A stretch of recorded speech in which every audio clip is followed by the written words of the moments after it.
Please welcome Patrick Brawner. Thank you. Well, thank you. Just a little background on me. I was born and raised on a farm in one of the I states. Brother still owns the farm. I've been very lucky. I don't even call it a job, but what I get to do to make money is I get to travel to the U.S. and Canada, talk to growers on many different crops, and just have a discussion on the way we do things. So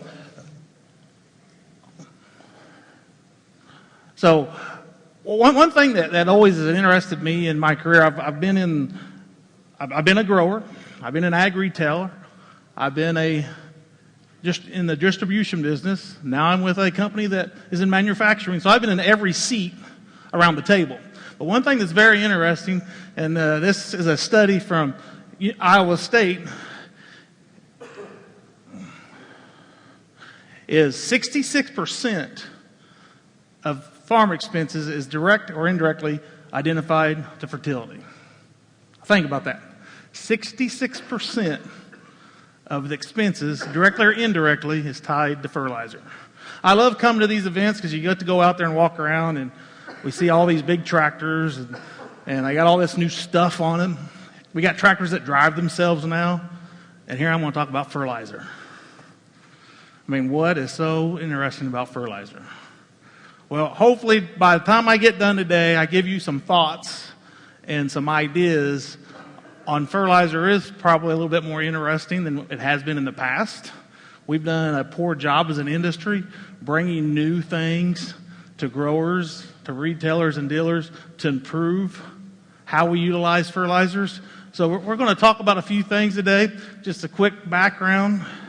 Nature's ALPINE. ALPINE. For some reason, when we get to the border and then Canada, we're called ALPINE. South of the border, we're called Nature's. It's the same company. We got 7 manufacturing plants, 2 in Canada, 5 in the U.S. So we've been around for over 70 years. So one thing just to give everybody just kind of to get you thinking, okay? In 1937, that's by my math 83 years, they were studying fertilizer placement. In 1937, they were studying fertilizer placement. What's one of the big things that we talk about now in the fertilizer industry? Placement. How do we get it applied? Where we get it applied? So we got a novel idea. The industry a few years ago came out with these 4, they call it the 4 R's: right source, right rate, right time, and right place. That's pretty catchy. I mean, haven't we always tried to do that? I mean, we at Nature's, we've been around since 1946, and they had the same idea back then. Marketing's a little different now. We got technology. We got Twitter. We can get the message out there quicker. So but one thing we cannot ever dispute, and so when we go through this for the next 20 minutes, we're going to talk about things that we know are fact, that nobody will argue, no matter you're an agronomist for our company or anybody else's, that things that actually happen in the field. So we also know we got the right rates. We know what those are because we've got plenty of studies. We show that. We also know that there's a line. You can only put so much and get the value out of it. The right source. We're getting more sources now. We got the dry fertilizer. We got the liquid fertilizer. The last speaker had a different way to get some nutrients on. So we've got all those. We also know these are facts. The way nutrients move into the soil. So we know nitrogen, pretty mobile. Phosphorus is not. Potassium is pretty mobile. One thing we got to understand is every action has an equal reaction. The last guy showed the Malter's chart. And when you apply fertilizer, do many of you give this much thought? I mean, we know we throw fertilizer out there, we plant the crop goes gets it. But we also know during that growing season, we have deficiencies. Why is that? We're applying the fertilizer. You know, we know which ones are the most important. We assume the order of importance is N, P, and K. I'm going to argue probably not. We'll walk through as why we think that needs to be a different chain of thought the way we've been doing it from the past. So these are things that we know. There's been studies on them.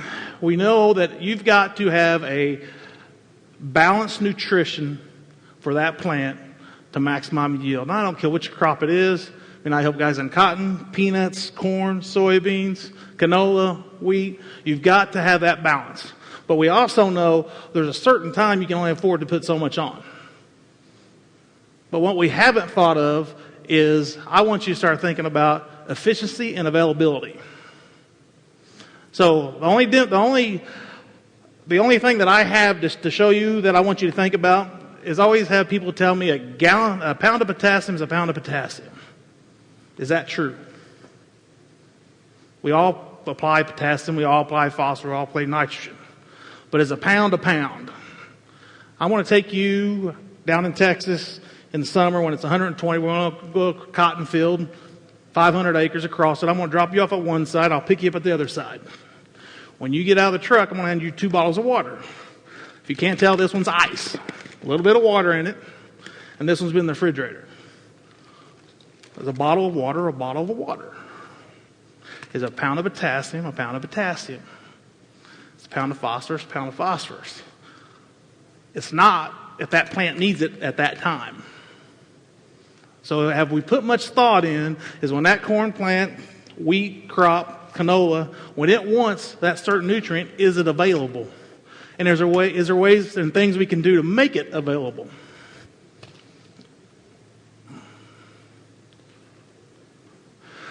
So the last speaker showed this too. We know for a fact, and nobody's going to argue this, there's been enough studies, what the yield goals are, what the uptakes are, what the removals are, and percent return to the soil back in your trash or fodder.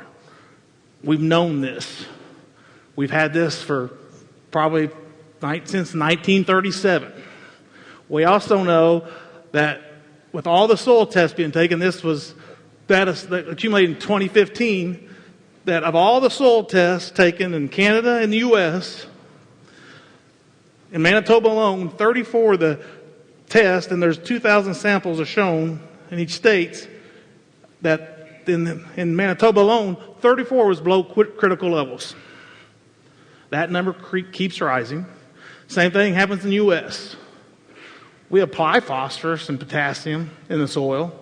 How come our soil tests keep showing that we're going down? So when I ran retail 20 years ago, how did we fix that? We applied more, right? We just threw more out there, expecting. We drove the soil test up, but what I never thought about, was it available when that plant needed it? And back then, we didn't have a way to fix that problem. Today, we have new technology, even in fertilizer, to help you approve what you're trying to do. And I don't have to show you guys this up here. I mean, when I was a fertilizer broker, it was interesting to me. I did it for 6 months, the most boringest job I ever had, selling dry fertilizer. You know, there's not many people that you can call as a retailer or distributor and buy potash. 2 or 3 in the world. Okay? So think about that.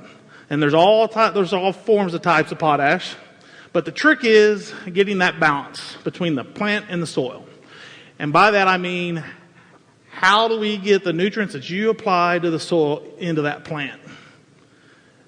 I want you to think, what's the most efficient way that we can get it in that plant? And is it available to that plant when it needs it? So we've got all these different ways to apply it. Now, you know, we put them on through the planters. We even do it dry beforehand. We got foliar, we got side dressing, we got irrigation. We've got every way to apply nutrients now. Are all fertilizers made the same and they look the same? No. I mean, there's all these fertilizers out there, and everybody will tell you a gallon's a gallon. Are they really? Think about that. There's 2 analyses in that whole picture. You would not think that by looking at that picture. So let's talk about phosphorus first. Very important nutrient. One thing, the technology in phosphorus is, you got your dry phos, but then also we have liquid. We got poly and ortho. We know ortho is more ready available for that plant at that time. We know poly is going to apply to the soil. Some of it's going to get tied up, and it's going to be a slow, what they call slow release. Great technology to a point. Why are we putting on liquid fertilizer when we put it on? Most likely we do it to get the soil, the seed out of the ground, or fix a need at that certain peak time that plant needs it. So one thing Alpine's done, they've done some trials, and this was just this last year in Western Canada. ALPINE G241 is a ortho poly, 70% ortho, and the rest is poly. Just because we gave it more ortho, we improved yields. So that technology of poly ortho is proven right there. I mean, it's just the way products are manufactured. 7 bushel more, 0.5% drier.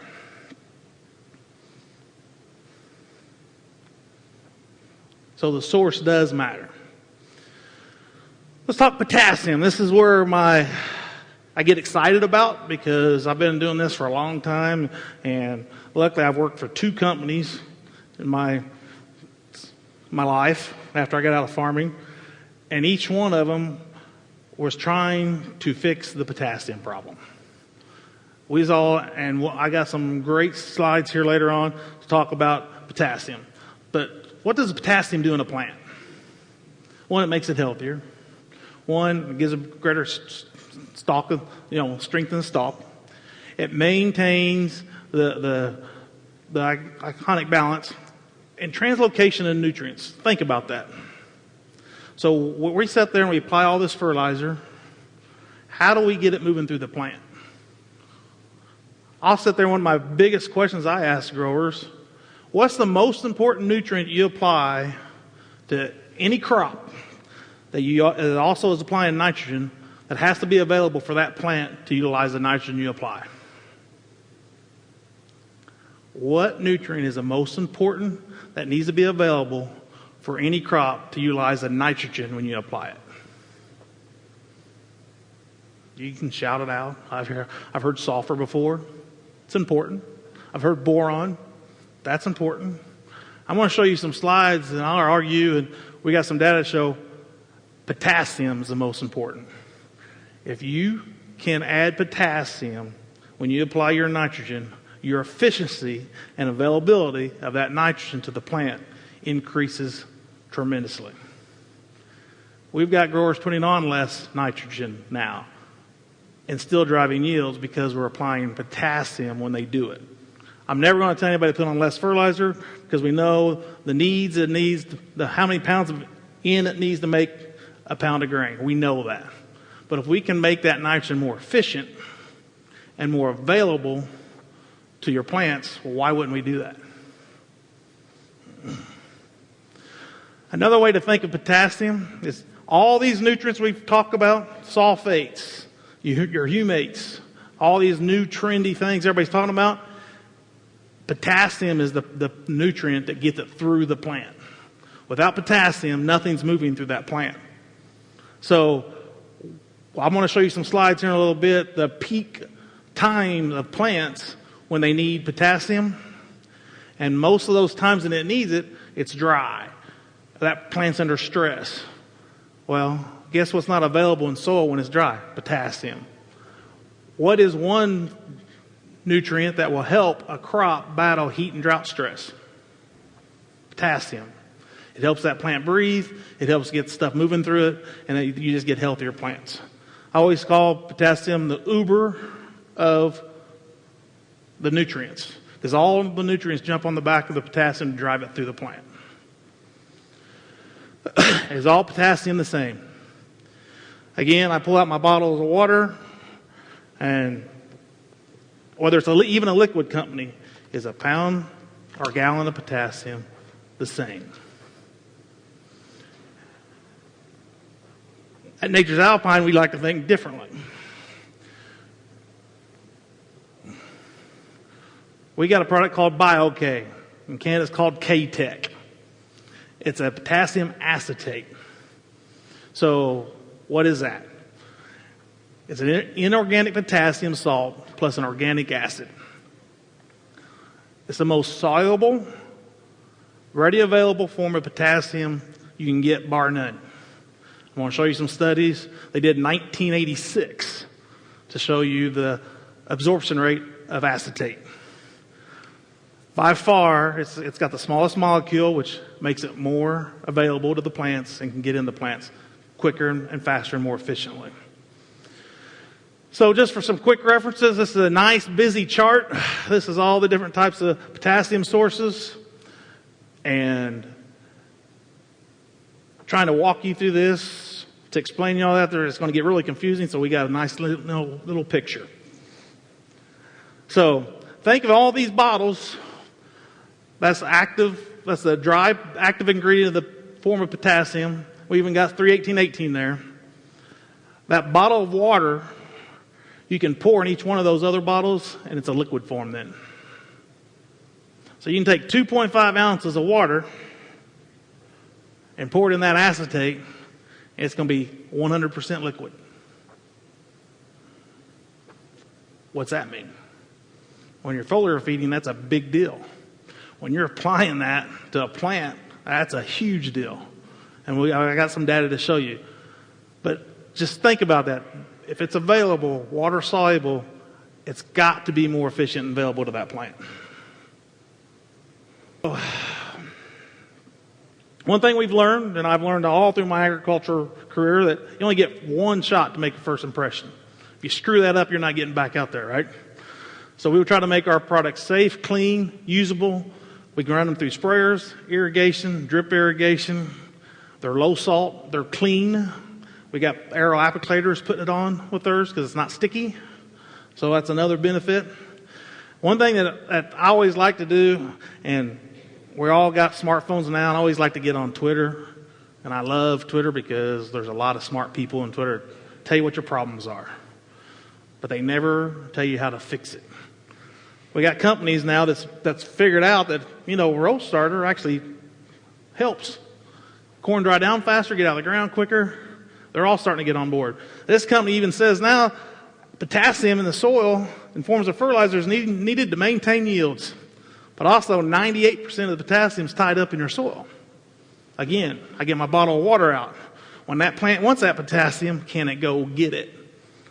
Is that potassium available when that plant needs it to do what it needs to do? So,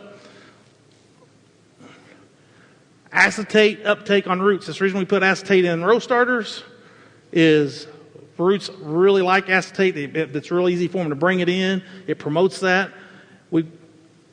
We've got some studies here with ALPINE that I'll show you here in a second. I thought that was the yield data.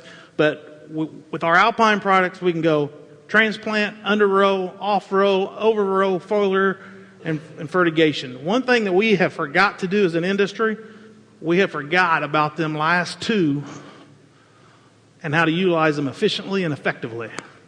Now, I'm not here to tell you that you can do all your fertility program through liquid fertilizer, foliar, or fertigation. I'd be crazy to tell you that. We've got some companies telling you that. You don't need dry fertilizer. Just put all liquid on. It's not economically feasible to do that. But we do know that you can apply it at certain times when the need to bridge that gap so that plant then can utilize that fertilizer that's tied up in the ground. I've heard some speakers, and I walked out in the hall today. Some will say soil test is great, but you don't need them. Some say tissue samples are great, you don't need those. You need to have a soil test so you can maintain that balance. I also think it's very smart to do a tissue sample so you know what your plant's using.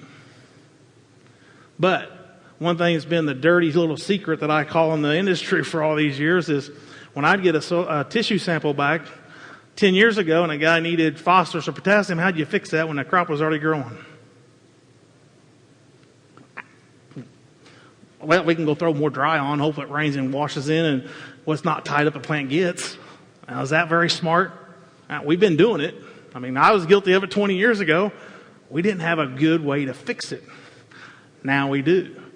I sat in a meeting. I go to a lot of meetings, and I always ask to speak last because I always just like to sit in the back and watch people. And I've had a lot of people get questions, especially seed salesmen. I need to increase yield, especially in corn. What do I got to do? They go, throw more nitrogen on it. Really? Is that smart? I've got to graze more wheat. Throw more nitrogen to it.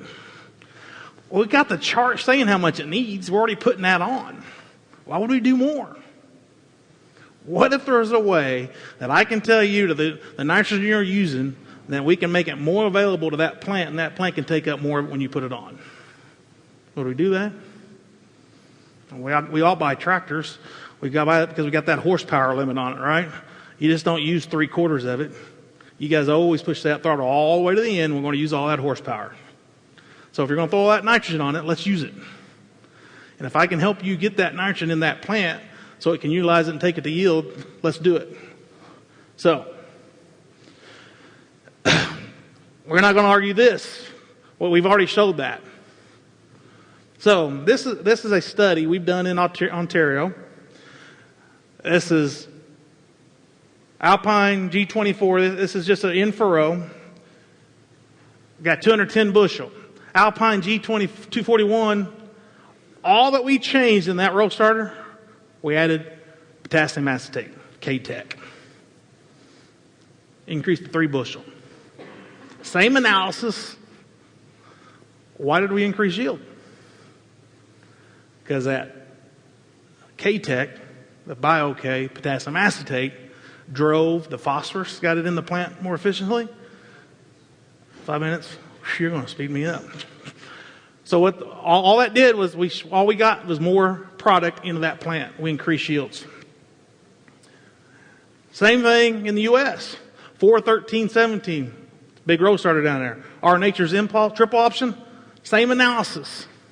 The only difference is on our potassium side, we're using Bio-K, K-Tech. We're driving the yields, 3 bushel. All we're doing is getting more of that phosphorus. This is jumping on that potassium, getting into that smart plant. So let's get to the good stuff before I get cut out of here. So this is just a cross section of a wheat plant. You can see how the walls of the stalk. The reason that they're bigger on that side is we got more potassium in them. Things flow through the plant better. I don't care which crop it is, corn, cotton, whatever it is. When you can add potassium to it, you're going to get more of your stuff flowing through it. So I've already talked about the levels. We know that when you can apply potassium at these certain levels, when it's highly needed, why not do it? I got news for you all. All that dry fertilizer we put out there, and I know they're going to say you got plenty there. All these little plants don't have that soil test kit breaking that soil down, pulling out the amount of potassium and phosphorus it needs at that time. It don't happen that way.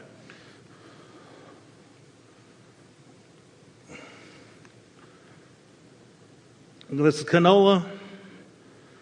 So another study did in Western Canada, ALPINE F18 Max. It's our micronutrient. And all it is, we got Bio-K in it, K-Tech in it to drive the nutrients in it and re-increase it. We've all seen this. This is a soybean field. One on that side, potassium. It's short of potassium. 7 days later, we've seen what we did to it. How do we do that? Here's that study done in 1986. Shows the absorption rate of acetate. We've known it since 86. 5 years ago, nature says, why don't we turn that into fertilizer? Why don't we use that to drive nutrients in the fertilizer? So we put it in our micro pack. We're getting more micros in the crops by using that product. Finish line, F18. There's not many products you can see on the market that will get you a 76% win rate on your ROI. The way we're doing that is that potassium acetate driving the yields. This is a potato study. Get healthier potatoes because of it. Impact of corn. Now, real quick, we know that the high uptake on K is right in these days. So that's when you're applying your nitrogen. We're going back to Mulder's chart. Efficiency is dependent upon the potassium. We've known this for a long time. We've never been able to fix it. We've never been able to a way to do it. Real quick, some of our size studies chest. All we've done on these trials is added K-Flex, which is our K-Tech, to it, and we gained 6.7 bushel. I didn't apply no more nitrogen. I just got more in the plant. I made the nitrogen more efficient. I got more of it in the plant. A study we did in Colorado through a pivot, the pivot was around 5 times, put nitrogen, only put 2 quarts of K-Tech in. You see the yield jump we got with that. Huge response because we spoon-fed it the Biotech or K-Tech throughout the growing season. Third-party wheat trial, same difference. We added K-Tech or within our finish line to the UAN top dress, gained 2 bushel. And there's not much potassium acetate in that finish line, but we still drove the yield up. How did we do it? We made the nitrogen more efficient and got more of it in the plant. It helps maintain the balance. And before you kick me out of here, I'm done. Thank you.